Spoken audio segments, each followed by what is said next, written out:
I can assure you, you're talking about Panama and Greenland. America का नया राष्ट्रपति चुने जाने के बाद से डोनाल्ड ट्रंप लगातार अपने पड़ोसी देशों को लेकर बयान दे रहे हैं, जिनमें वो उन्हें अमेरिका में शामिल किए जाने की वकालत कर रहे हैं।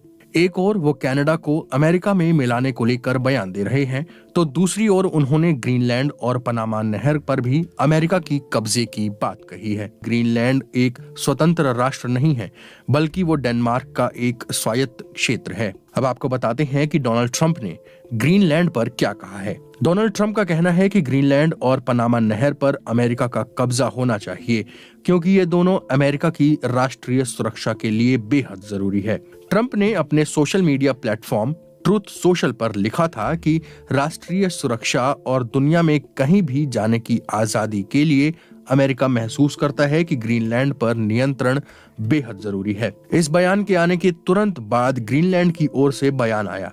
उसके प्रधानमंत्री म्यूट ईगा ने कहा, हम बिकाऊ नहीं हैं और हम कभी भी बिकाऊ नहीं होंगे। उन्होंने इसके बाद कहा, हमें स्वतंत्रता के लिए अपने लंबे संघर्ष को नहीं भूलना चाहिए। हालांकि हमें पूरी दुनिया और खासकर अपने पड़ोसियों के साथ सहयोग और व्यापार के लिए खुले रहना चाहिए। अब ये भी बात हो रही है कि आखिर ग्रीनलैंड पर दोबारा चर्चा क्यों हुई है। डोनाल्ड ट्रंप ने एक बार फिर ग्रीनलैंड पर नियंत्रण की बात कही है और उस पर डेनमार्क की ओर से जवाब भी आया। बीते मंगलवार को डेनमार्क के प्रधानमंत्री मेटे फ्रेडरिक्सन ने ट्रंप के दावों को खारिज करते हुए कहा कि उन्हें नहीं लगता कि ग्रीनलैंड पर कब्जा करने के लिए अमेरिका सैन्य और आर्थिक ताकत का इस्तेमाल करेगा। तो अब सवाल ये भी उठता है कि डोनाल्ड ट्रंप आखिर ग्रीनलैंड को क्यों चाहते हैं। उत्तरी अमेरिका से यूरोप जाने के सबसे छोटे रूट पर ग्रीनलैंड दुनिया का सबसे बड़ा द्वीप है। ये अमेरिका की बड़ी स्पेस सुविधा का केंद्र भी है। अमेरिका काफी लंबे समय से ग्रीनलैंड को रणनीतिक रूप से महत्वपूर्ण मानता है। उसने शीत युद्ध के दौरान थ्यूली में एक रडार बेस स्थापित किया था।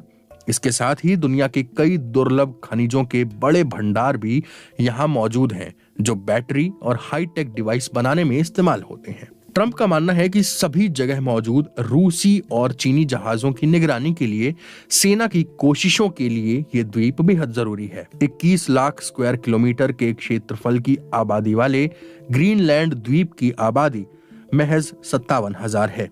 कई तरह की स्वायत्तता वाले ग्रीनलैंड की इकोनॉमी डेनमार्क की सब्सिडी पर निर्भर है और ये किंगडम ऑफ डेनमार्क का हिस्सा है। इस द्वीप के 80% हिस्से पर स्थायी रूप से तकरीबन 4 किलोमीटर मोटी बर्फ जमी रहती है।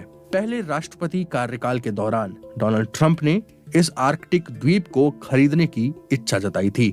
तब भी उसी तरह के उनके बयानों को खारिज किया गया था जैसे अभी किया गया है। हालांकि ट्रंप ऐसे पहले अमेरिकी राष्ट्रपति नहीं हैं जिन्होंने ग्रीनलैंड को खरीदने का सुझाव दिया है। सन 1860 के दशक में अमेरिका के 17वें राष्ट्रपति एंड्रयू जॉनसन ने पहली बार ये विचार रखा था। अब बात पनामा की। इसे लेकर चर्चा क्यों हो रही है। ट्रंप का आरोप है कि पनामा नहर के इस्तेमाल के लिए पनामा उससे बहुत अधिक दाम वसूल रहा है, इसलिए उसे वापस लेना बेहद जरूरी है। साथ ही उनका कहना है कि नहर उनके देश के लिए बेहद जरूरी है। इसके अलावा ट्रंप का आरोप है कि पनामा नहर पर चीनी सैनिकों का नियंत्रण है और वो अवैध रूप से इसका संचालन कर रहे हैं। हालांकि पनामा के राष्ट्रपति होजे राउल मुलिनो इन दावों को बेतुका बता चुके हैं। उनका कहना है कि पनामा नहर में कोई चीनी दखल नहीं है।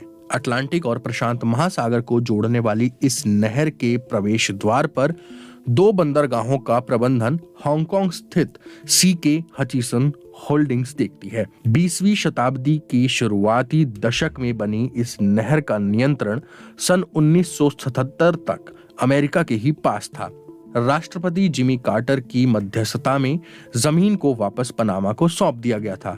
इसके बाद 1999 में इसका नियंत्रण पूरी तरह से पनामा के पास चला गया था। ट्रंप का कहना है, पनामा नहर को पनामा को सौंपना एक बड़ी गलती थी। देखिए, अच्छे आदमी थे, लेकिन वो एक बड़ी गलती थी। इसके अलावा ट्रंप कनाडा को भी अमेरिका में मिलाने की बात कह चुके हैं। वो कनाडा को पहले ही धमकी दे चुके हैं कि वो अमेरिका के साथ लगती अपनी सीमा पर सुरक्षा बढ़ाए, वरना वो कनाडा के सामान पर